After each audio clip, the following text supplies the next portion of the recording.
रोज एक नई कहानी देखने के लिए चैनल को सब्सक्राइब करें और बेल आइकन दबाना ना भूलें। रंजिता की बहू सोना पुलिस के साथ में अपने ससुराल आती है। सोना के शरीर पर कई घाव थे जिनसे खून बह रहा था। तभी वो रोते हुए इंस्पेक्टर से कहती है, साहब, यही है मेरी सास, गिरफ्तार कर लीजिए। एक औरत होकर ये दूसरी औरत के साथ ऐसा कर सकती है? ऐसी औरत को सलाखों के पीछे होना चाहिए, जिसने अपने घर की इज्जत अपनी बहू का सौदा किया, बस अपने धन पाने की वासना में। रंजिता एक बेहद लालची किस्म की महिला थी। उसके पति नंदन का काफी बरस पहले ही स्वर्गवास हो गया था। नंदन के जाने के बाद रंजिता के पास अपने पति की लाखों की धन संपत्ति और उसका बेटा विपुल रह गया था।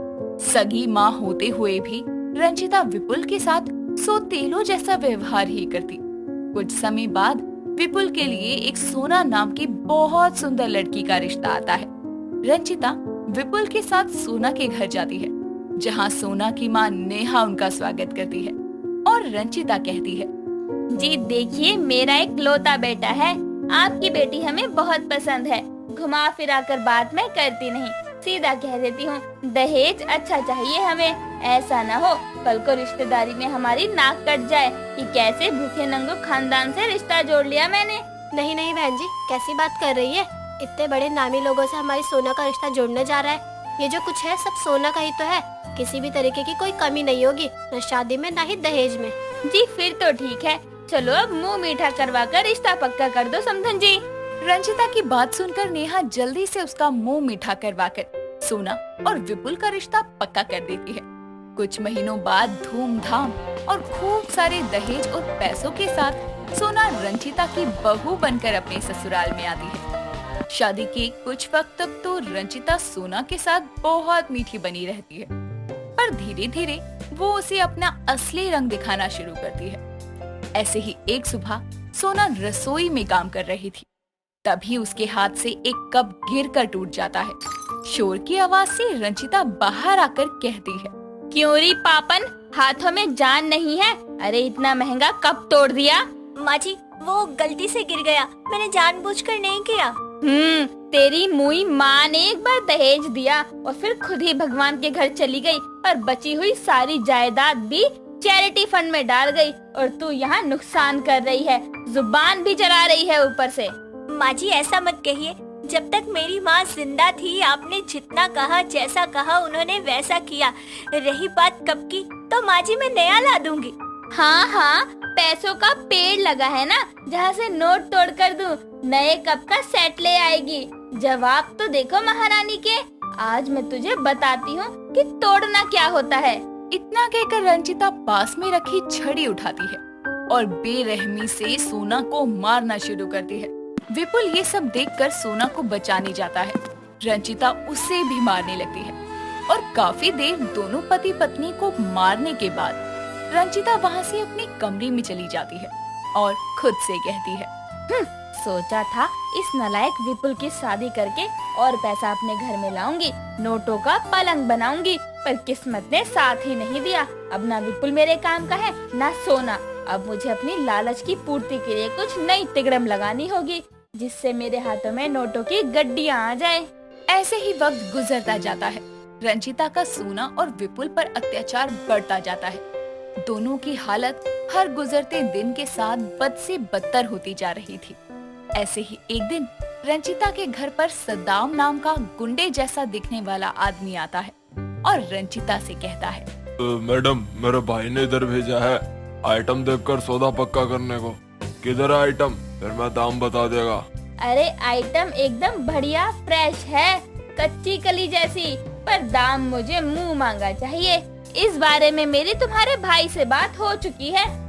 ठीक है, पर पहले आइटम दिखा दो। सद्दाम की बात सुनकर रंजिता सोना को आवाज लगाती है। सोना अपनी सास की आवाज सुनकर हाथों में चाय नाश्ते की ट्रे लिए वहाँ आती है और सद्दाम और रंजिता को देती है और वहाँ से चली जाती है। उसके जाने के बाद रंजिता कहती है, देख लिया ना, कच्ची कली है। अब मुझे इसके पूरे 50 लाख चाहिए अपनी बहू के सौदे के। बोलो मंजूर है? मंजूर है। कल तुम इसे लेकर मंदिर आ जाना, मैं वहीं से इसे लेकर जाएगा। और पैसा भी वहीं देकर जाएगा। इतना कहकर सद्दाम रंजिता से सोना का सौदा पक्का करके वहाँ से चला जाता है। पर उन दोनों की ये बातें विपुल सुन लेता है और अपनी माँ के पास जाकर कहता है, माँ आपको सौदा करना है तो मेरा कर दो, पर सोना का नहीं। सोना मेरी पत्नी है, आपकी बहू है। ऐसे अपने घर की इज्जत का सौदा मत कीजिए माँ। मुंह बंद रख अपना।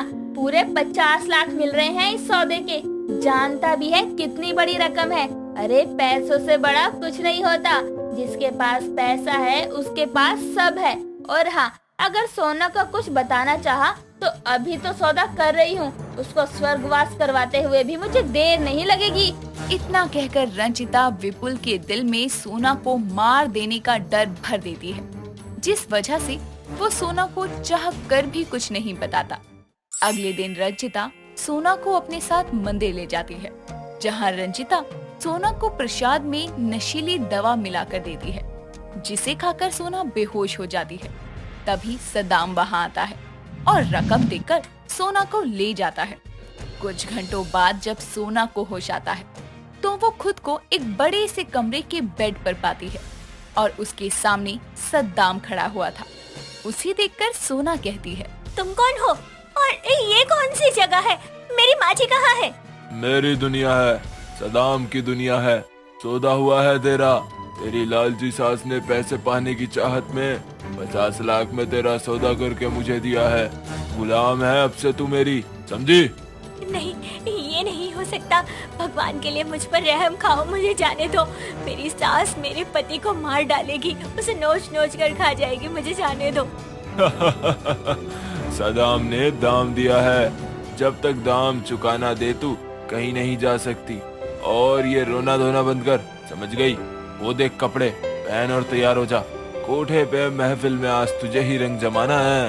इतना कहकर सद्दाम वहाँ से चला जाता है और कुछ देर बाद जब वो जबरन सोना को तैयार कर कोठे पर महफिल में नाचने के लिए ले जाता है तो वहाँ पर सोना को सब अश्लील निगाहों से देखते हैं और उस पर पैसे उड़ाते हैं। यूं ही वक्त गुजरता है और सोना बदनाम गलियों में उलझ कर रह जाती है। वहीं विपुल भी काफी कोशिश करने के बाद सोना का पता लगा लेता है और उस तक पहुंच जाता है और किसी तरह सद्दाम और बाकी सभी को चकमा देकर विपुल सोना को अपने साथ भगा कर ले जाता है और दोनों वहां से निकलकर सीधा पुलिस स्टेशन जाते हैं, जिसके बाद वो सद्दाम और रंजिता के खिलाफ FIR लिखवाते हैं। जिसके बाद इंस्पेक्टर के साथ सोना अपने ससुराल आती है और कहती है, साहब, यही है मेरी सास, गिरफ्तार कर लीजिए। एक औरत होकर ये दूसरी औरत के साथ ऐसा कर सकती है? ऐसी औरत को सलाखों के पीछे होना चाहिए, जिसने अपने घर की इज्जत अपनी बहू का सौदा किया, बस अपने धन पाने की वासना में। जी इंस्पेक्टर साहब, ले जाओ इस औरत को। ये एक माँ कहलाने लायक भी नहीं है। पैसों के लिए इन्होंने अपनी ममता को भी बेच दिया। माँ जी, आपने मेरा सौदा किया, मेरे जीवन को नर्क से भी बदतर बना दिया। इसके लिए मैं आपको कभी माफ नहीं करूंगी, लेकिन इसकी सजा आपको मैं नहीं बल्कि कानून देगा। तब आपको पता चलेगा कि दर्द क्या होता है। इंस्पेक्टर साहब, ले जाइए इन्हें यहाँ से। नहीं नहीं बहू, बेटा मुझे माफ कर दो। मैं तो तेरी माँ जैसी हूँ ना, माँ के साथ ऐसा नहीं करते। रंजिता खुद को बचाने के लिए गुहार लगाती है पर कोई उसकी मदद नहीं करता, जिसके बाद इंस्पेक्टर साहब रंजिता को गिरफ्तार करके ले जाते हैं और जिसके बाद अदालत में सद्दाम और रंजिता को उम्र कैद की सजा सुनाई जाती है। वहीं दूसरी तरफ सोना और विपुल खुशी खुशी अपने नए जीवन की शुरुआत करते हैं। दोस्तों, अगर आपको ये कहानी पसंद आई तो इसे लाइक करें, शेयर करें और कमेंट करके बताएं कि कहानी में आपको सबसे अच्छा क्या लगा।